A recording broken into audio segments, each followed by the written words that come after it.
inni hojjate hundinuu bakkuma jiraatteef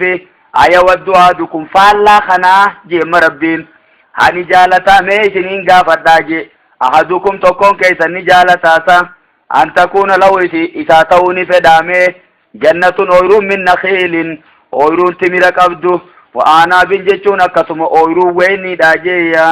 aanaab jechuun jammoo inabin ooyiruun inabaa jechuu ta inaba ifkeeysaa qabdu tajiriitan yaatu min taate ajala mukkeen isiidha ala nahaaru laggeen kan yaatu jayya fiyaa ooyiruu san keetti kan argamtu min kulli samaraati wanni midhaan ta'e hundinuu kan argamtu jayya wanni gosa midhaanii ta'e qamadiin garbuun eesoon xaafiin walaan maasees garagalii mukkeenis gosti hundinuu ni jirti jayya waasaaboo kan isa qabe jidduu tanatti alkibaru dullumtii isa qabde walau akkasuma wajjin kan isaa jiru zurriyatun du'afaa'u ilmaan xixiqqooyya ilmaan lallaafoon yookiin ilmaan xixiqqoon kan isaa jiru namticha kanaafiyya akkanaa wajjin odoo inni kana gaazii baay'ee qabu akkasuma wajjin ilmaan xixiqqoo qabuutu fa'asaabaa jechuun kan ooyiruu sanitti bu'e fa'asaabaa kan ooyiruu san tuqe i'saaruun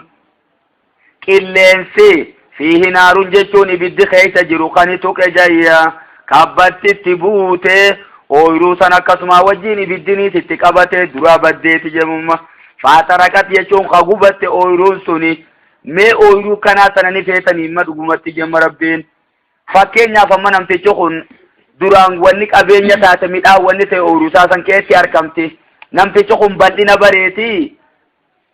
ka'e adhufee akkasuma wajjin jaartii xiqqoo fuudheeti ilmaan xixiqqishee madura ibidda biran dabriin ta'iifeefuu harka namaa eeggatu qaba jidduu tanatti rabbiin itti fidee qilleensaan akkasuma maasiis ibiddaan ooyiruu sana jalaa balleeyse i'saaruun jechuun qorri jechuus ni dandeenyaa jan i'saaruun jechuun qabbante fi naaruun isa keessa ibiddi jiru jayya yookiin qilleensi bubbeen jechuun magaa bubbeen fi naaruun ibiddi keessa jiru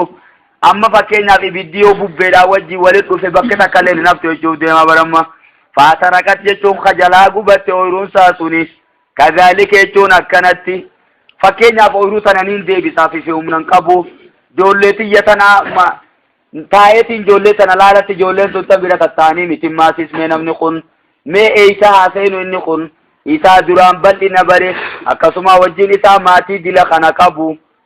kajoolleen tun hundinuu isa eeggattu ooyiruun isaa sun guutuudhatti jalaa muttuqtaatee kan dhumte dhugatti majiruu kanaa sananuma feetanii jemma rabbiin kuni fakkeenya namticha jalqaba umrii isaa kheyrii hojjetee sadaqaa baay'ee kennatee gara boodaatti kaatimaan isaa baddeetiya booddeen isaa baddee wanni duraan hojjete sun hundi harkaa balleeyfamteeti jiruu kanaa tanamma dhugatti numa jaalattanii mee jemma rabbiin kadhalika akkanatti yubayyinullahu lakum isiniif adda baasaa laayaati gorsa kanatti isiniif dabaasa yookiin alaayaati fakkeenya kanatti isiniif dabaasa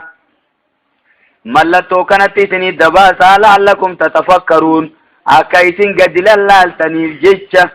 saniifuu walaa tamuutunna illaa wa antum muslimuun muslimaala taataniin maleen du'inaa jemma rabbiin gara jalqabaa laffaatanii booddeen teeysan isinin badin